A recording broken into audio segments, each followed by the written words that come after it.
What happens when a grown man with a badge decides a 12-year-old boy isn't worth believing? What happens when that boy turns out to be telling the exact truth and the man who laughed finds out in the worst possible way? It started on a Tuesday afternoon in Fayetteville, North Carolina. The kind of afternoon where the heat sits heavy on the pavement and kids on summer break have nothing to do except find trouble or stay out of it. Most of them choose one or the other without really thinking. Marcus Webb didn't choose either. He was just walking home. He was 12 years old, skinny for his age, with a backpack slung over one shoulder and a pair of earbuds dangling loose around his neck. He wasn't playing music. He'd learned a long time ago to keep his ears open when he was outside. His mother had told him that. His father had told him that too, though his father wasn't home much. That was the point. That was the whole story, really, though nobody around Marcus knew it yet. He was cutting through Creekside Park, the same shortcut he always used, the one that shaved 8 minutes off the walk from the community center back to his house on Delwood Street. The grass was dry and yellowed from weeks without rain. A few younger kids were kicking a ball around near the rusted swing set. Marcus nodded at them without stopping. He had a routine. He stuck to it. That was when Officer Dale Pruitt pulled his patrol car alongside the park's edge and stopped. Pruitt had been on the Fayetteville PD for 11 years. He knew this neighborhood the way a man knows a road he drives every day without ever really looking at it. He knew the trouble spots, the usual faces, the corners where things happened after dark. What he didn't know, what he never really bothered to learn, was the difference between a kid doing something wrong and a kid doing nothing at all. He watched Marcus through the windshield for a moment. Then he got out. "Hey, you. Stop right there." Marcus stopped. He turned slowly, his hands visible at his sides, because that was also something his mother had taught him. He looked at the officer without expression. He was 12, but he wasn't new to this. "Where are you headed?" Pruitt asked, walking toward him with that particular unhurried swagger that some officers wear like a second uniform. "Home," Marcus said. "Delwood Street." Pruitt looked him over. "What's in the backpack?" Marcus blinked. "Just my stuff. A book, my water bottle, my headphones." Pruitt narrowed his eyes. "You been hanging around the community center?" "Yes, sir. I go there every Tuesday. Mrs. Ellison runs the reading program." A pause. Pruitt didn't look convinced. He looked like a man who had already decided something and was just waiting for the right excuse to say it out loud. "You live around here by yourself?" Pruitt asked. "No, sir. With my mom." "What about your dad?" And there it was. The question Marcus had answered 100 times in 100 different ways depending on who was asking and how much he trusted them. He looked at Pruitt. He made a quick decision. "My dad's in the military," Marcus said. Pruitt gave a short nod. "Lots of dads around here say that." "What branch?" "Army. He's Special Forces."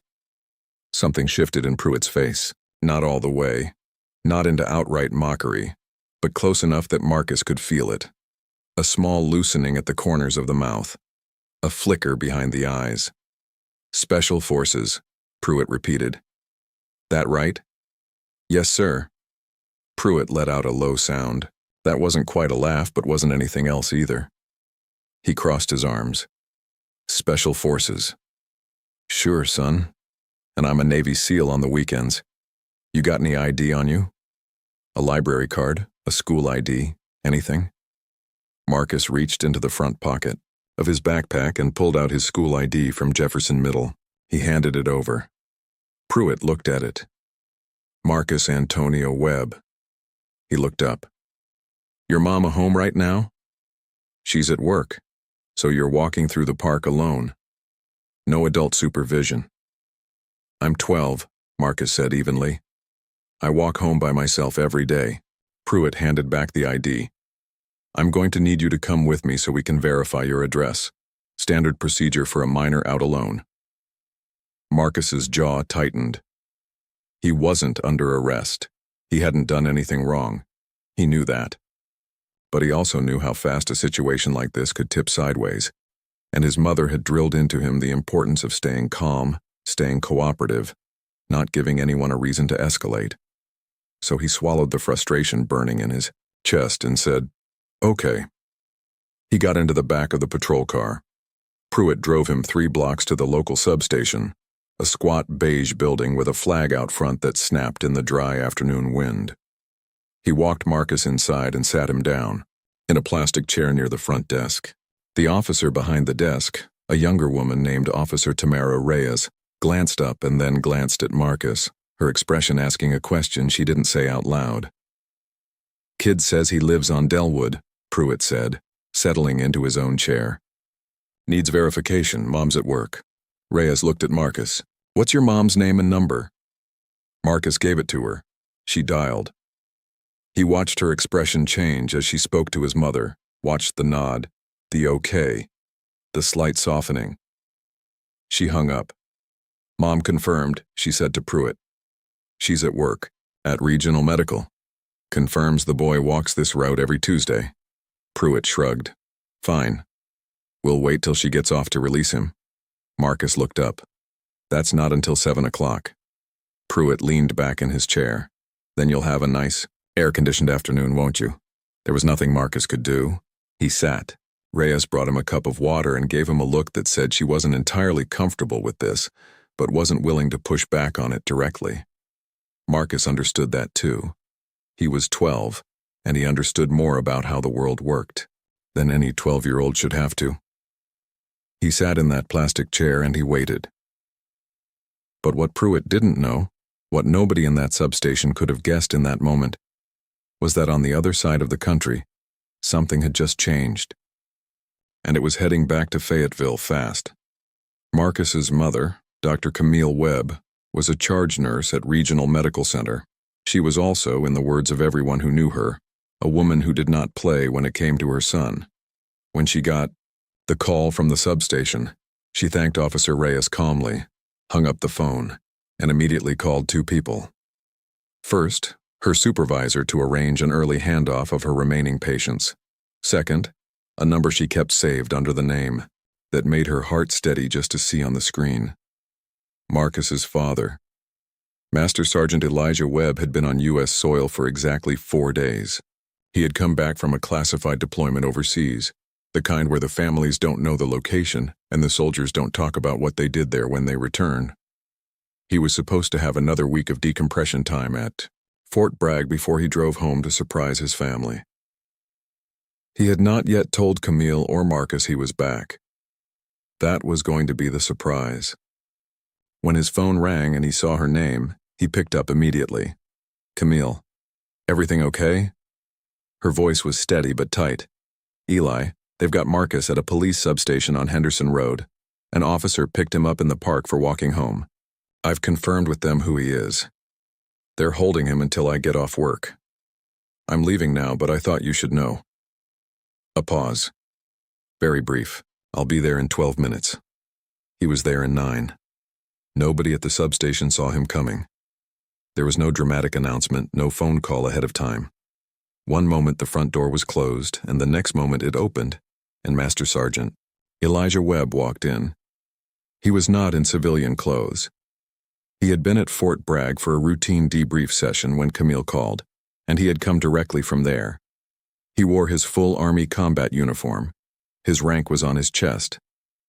His Special Forces tab sat on his left shoulder, that distinctive arc of gold lettering on black that anyone with a day of military knowledge would recognize immediately. The Combat Infantryman badge, 2 bronze stars, and the Ranger tab above. It left nothing to the imagination about the kind of soldier standing in the doorway. He was not a large man in the way that intimidates by size alone. He was built like someone who had carried heavy things across long distances for a very long time, which was exactly what he had done. His face was controlled, expressionless, the way a person looks when they are choosing very deliberately not to show you what they are actually feeling. He walked to the front desk. "My son is here," he said. "Marcus Webb." Reyes looked up. Her eyes went immediately to his uniform. His rank, his tab. Something in her posture changed, a subtle but unmistakable shift. She picked up the phone. Pruitt was in the break room pouring himself a second cup of coffee when Reyes appeared in the doorway. Her face had a look he didn't immediately understand. "The kid's dad is out front," she said. Pruitt didn't look up from his coffee. "Tell him we'll release the boy when the mother arrives. She's coming at 7. Reyes paused. "Dale, you should come out front." Something in her voice made him look up. She wasn't alarmed. She was careful. There was a difference, and Pruitt had been a cop long enough to know it. He followed her out. He saw Elijah Webb standing at the front desk, and for the first 2 seconds, he didn't fully process it. He saw a man in uniform. He saw the rank. Then he saw the tab, the badges, the quiet, absolute stillness of a person who has been in situations where keeping still was the difference between life and death. And then, slowly, like a cold front moving in, the understanding arrived. Special Forces. That right? His own words from the park came back to him like something thrown hard from behind. Elijah turned toward him slowly. The two men looked at each other. The entire front area of the substation had gone quiet. 2 other officers near the hallway had stopped moving. Reyes stood to the side, her arms folded, her face unreadable. "My son told you he was Special Forces," Elijah said. His voice was even, unhurried, and carried the kind of quiet authority that doesn't need volume to fill a room. You laughed at him. It wasn't a question. It was a statement of fact delivered like a report being read back at the end of a mission. Pruitt opened his mouth. "Sir, I was simply following protocol with an unsupervised minor ow." Elijah raised one hand, just slightly, just enough. He didn't raise his voice. He didn't take a step forward. He just looked at Pruitt with the kind of focused calm that made Pruitt feel, for reasons he couldn't fully explain, like the walls had moved slightly closer. "My son was walking home. He had identification. He gave you his address. He told you his mother was at work. He told you who his father was. He told you the truth about every single thing, and you put him in the back of a patrol car and held him in a plastic chair for 2 hours because you decided, without any evidence and without any reason, that he wasn't worth believing." Another silence. "Where is he?" Elijah asked. Reyes spoke quietly. "Room 2. The side hall."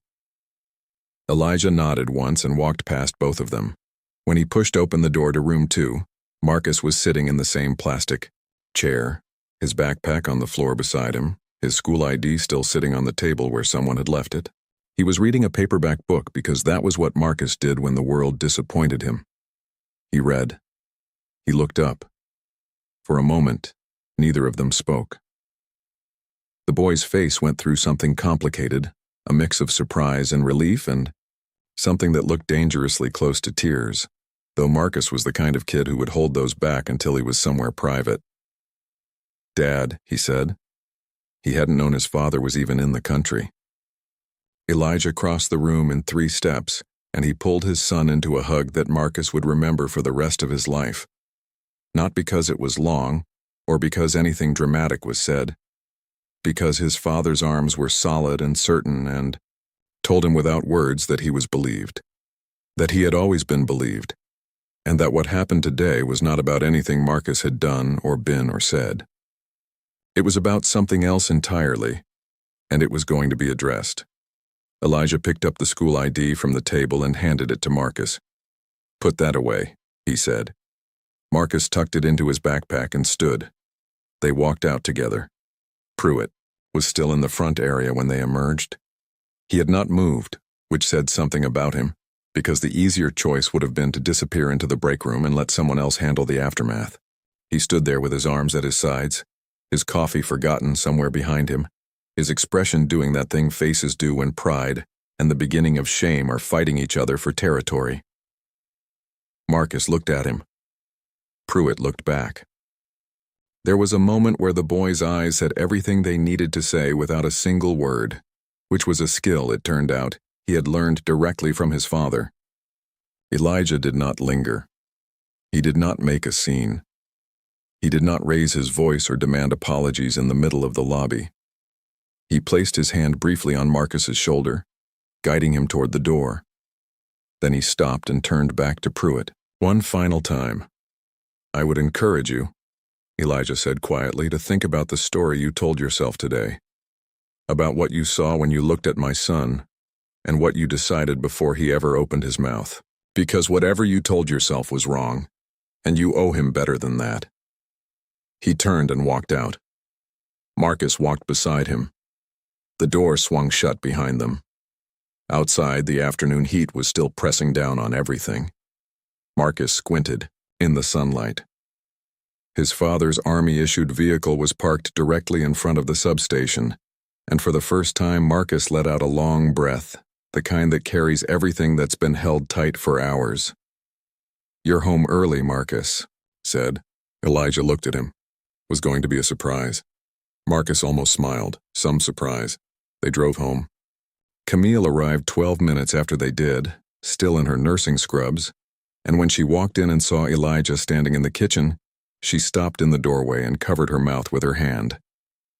He crossed the room to her, and Marcus stood back and watched his parents hold each other for a long moment in the kitchen light, and something in his chest that had been coiled tight all afternoon finally let go. They sat together at the table, all three of them, and Elijah listened to Marcus tell the whole story from the beginning. The park, the backpack, the questions, the moment when Pruitt had looked at him and made that small sound at the mention of Special Forces. Marcus recounted it without drama, just facts, the way he had been raised to communicate. When he was done, the table was quiet. "You stayed calm," Elijah said. Marcus nodded. "You didn't give him a reason to make it worse." "I remembered what you always say. Don't hand someone the ammunition." Elijah looked at his son for a long moment. "Good," he said. "That was right. And now we're going to do the next right thing." The next right thing began the following morning. Elijah, still in Fayetteville before returning for formal leave processing, sat down with Camille at the kitchen table before Marcus was awake. They talked quietly for an hour. Camille had already written down the timeline, the names, the details. She was a charge nurse. Documentation was in her blood. They contacted the Fayetteville PD Civilian Oversight Board. They filed a formal complaint against Officer Pruitt, citing unlawful detainment of a minor with no probable cause, failure to release a minor after identity and residence were confirmed by a parent, and conduct unbecoming of an officer during the stop in the park. They attached Camille's call log from the hospital showing the exact time Reyes had confirmed Marcus's identity and address, which was nearly 90 minutes before 7 o'clock, the time Pruitt had arbitrarily set for release. Elijah also made one other call. Not to a lawyer, not to the media, not to anyone at Fort Bragg, though he had been encouraged in that direction by two separate people. He called the police chief of Fayetteville directly. Not because he expected anything from the call that a formal complaint wouldn't accomplish, but because he believed in giving people the opportunity to do the right thing before you forced the issue. Chief Moreno picked up on the second ring. Elijah spoke for 6 minutes. He was precise. He was measured. He stated facts and only facts. He did not editorialize. When he was finished, there was a pause on the other end. "Sergeant Webb," the chief said, "I appreciate you calling me directly. I want to be clear that what you've described is not consistent with the standards we hold our officers to. This will be reviewed at the highest level." "I appreciate that," Elijah said. "But I want to say one more thing. Please. My son did everything right. He was polite. He was cooperative. He told the truth. And none of it mattered. Because the officer who stopped him had already made up his mind about who Marcus was before my son ever spoke a word. That's the problem I'd like you to think about. Not just what Officer Pruitt did, but why he felt comfortable doing it. Because my son is 12 years old and he already knew to keep his hands visible when a police officer approached him. 12 years old. He learned that before he learned to drive a bike. That's something your department should sit with." Another pause. "You're right," the chief said quietly. "We will." The review moved faster than these things usually did, which said something about the attention the complaint received internally. Within 10 days, Officer Pruitt had been placed on administrative duty pending a full conduct review. The Civilian Oversight Board scheduled a formal hearing for the following month. Word had spread quietly through the department, the way things do in close-knit institutions, and there were officers who backed Pruitt and officers who didn't, and the ones who didn't were more vocal than Pruitt had expected. Reyes filed her own account of the incident with the Oversight Board, quietly and without fanfare, confirming that Marcus had been held after his identity was verified and that there had been no legitimate cause for continued detention. She did it because it was the right thing to do, and because she had been uncomfortable in that plastic-chaired room since the moment it started and hadn't acted on that discomfort soon enough. Filing the account was her way of making it right, or at least beginning to. Marcus didn't follow any of this closely. His parents made a deliberate choice not to put the weight of the proceedings on his shoulders. He was 12. He had school starting in 3 weeks. He had a reading program to finish, a summer to close out, and a father home for the first time in 7 months. What he needed was not a front-row seat to an institutional process.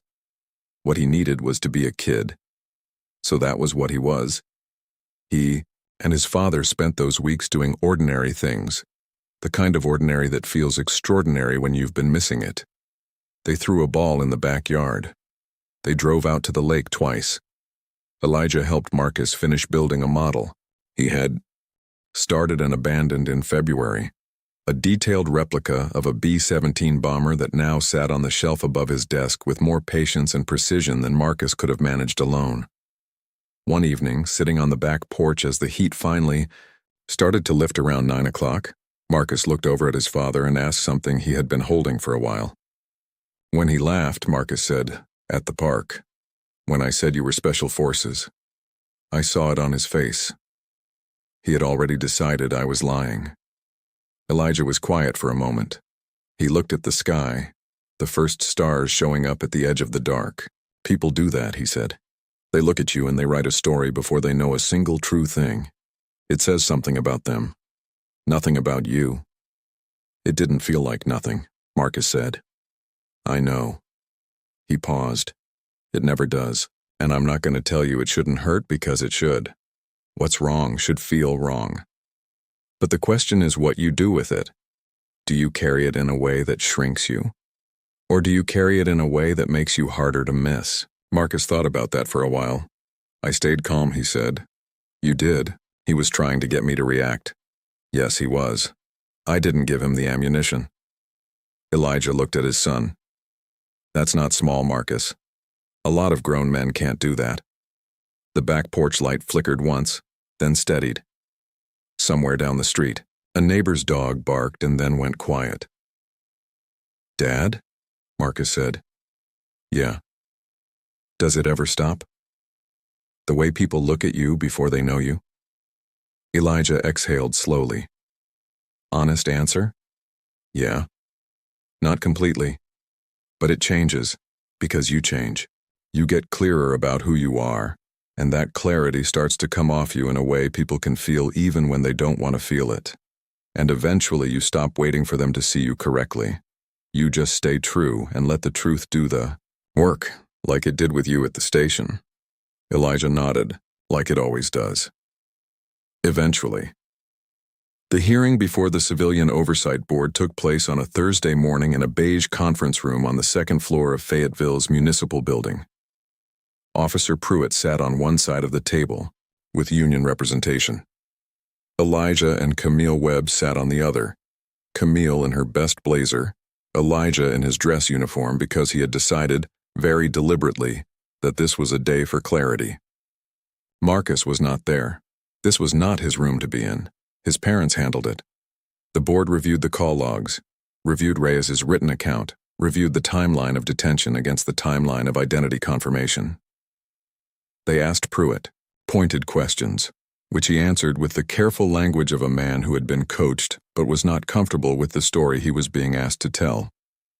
When he was asked directly whether he had made a comment about the boy's claim that his father was in Special Forces, he paused too long. "I may have responded," he said carefully, in a way that could have been interpreted as dismissive. The board member who had asked, a retired judge named Harriet Okoye, leaned forward slightly. "Officer Pruitt, the boy's father is a decorated special," Forces Master Sergeant with 2 Bronze Stars who was at Fort Bragg when his wife called him. He arrived at your substation in 9 minutes in full uniform. Does that change how you interpret the comment you made to a 12-year-old in a park? Another pause. Longer this time. Yes, Pruitt said. It does. It shouldn't have needed to, Judge Okoye said. The room was quiet. Elijah didn't say anything in that room. He had said everything he needed to say. He just sat with Camille, their hands folded on the table, their faces composed, and let the process do what it was designed to do when the people running it chose to do their jobs with integrity. The board's decision came 3 weeks later. Officer Pruitt received a formal reprimand, a mandatory 60-day reassignment to desk duty, and enrollment in an intensive bias awareness training program developed in partnership with community organizations in Fayetteville. The substation's protocols for detaining minors were reviewed and tightened. Documentation requirements for stops involving juveniles were expanded. Chief Moreno issued a department-wide statement acknowledging the incident, not by name but by detail, and making clear that the behavior represented a failure that would not be treated as routine. It wasn't everything. Nothing ever is. The reprimand would go in a file. The training would happen in a room. The protocols would sit in a manual. None of that reached into the deeper place where assumptions live and breed and turn into decisions that change afternoons for 12-year-old boys walking home through parks. But it was something. Something public. Something documented. Something that stood in the record and said, "This happened. It was wrong. And it was treated as wrong.